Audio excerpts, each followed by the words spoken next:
American Enterprise Institute. Marc, good morning to you. So kick this off here and your expectations. Bernie Sanders in Pennsylvania on Fox News tonight.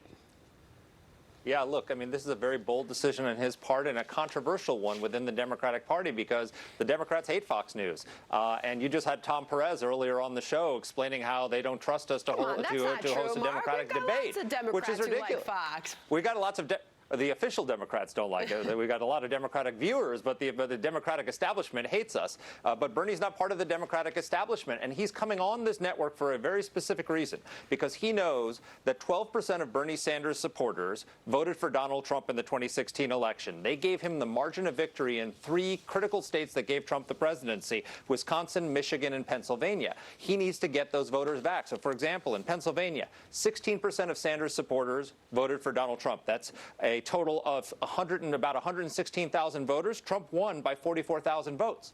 So in all those states, it was the Sanders supporters who gave Trump the margin of victory and gave him the presidency, if you just do the math. So he needs to do 2 things. One, he needs to get those voters to come out and vote for him in the primaries. After they have now become Trump voters, he needs to make them Sanders voters again in the primaries. And then 2, if he gets the nomination, which I think he very well could, he needs to fight for those voters who cast their ballots for Donald Trump, and now he needs to win them back to become Sanders voters. And the best place to do that is Fox News. Very interesting. We will be watching tonight. Meanwhile, here is the Real Clear Politics polling on the 2020 Democratic candidates. Right now, Joe Biden would be the front runner, with Bernie Sanders coming in 10 points behind, and then Beto O'Rourke, Kamala Harris, and Elizabeth Warren trail behind.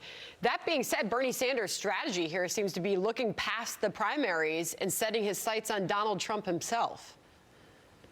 Yes, he is. He's trying to win those. Again, he's going after that subset of voters because he said on your network earlier today, you played the clip, the biggest lie was that he was going to take on the establishment and fight for the working man, and that he's fighting for the establishment. So he is what attracted these Bernie supporters to Donald Trump was he was an outsider who was fighting for the working class, just like Bernie was. And so when Bernie was not an option, they went to Trump. He's got to win those people back. And so the only way he wins those people back is by making the case that Donald Trump went to Washington to fight the establishment, but didn't.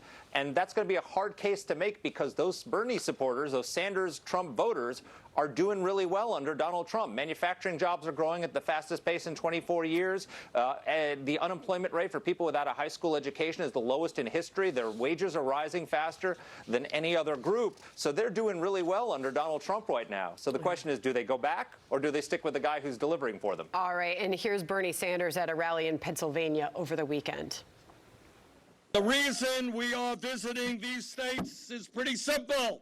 Donald Trump won them 2.5 years ago. We are not going to let him win them in 2020. Now, Donald Trump has told literally thousands of lies since he began his campaign. The biggest lie was that he was going to stand up for working families and take on the establishment.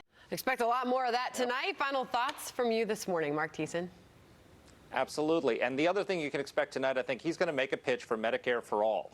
And that is, you know, you'd think coming on Fox News to pitch Medicare for all, pretty bad idea, right? He's going to get a hostile reception from our audience. In Pennsylvania, these Sanders-Trump voters, it's not necessarily a negative thing. One of the things that attracted these working class voters to Donald Trump is he said, I'm not going to touch your entitlements. I'm not going to touch Social Security and Medicare. Medicare for all isn't an anathema to them the way it is to a lot of conservatives. All right, Marc Thiessen, thank you. And the live Bernie Sanders Town Hall, it will begin 6:30 p.m.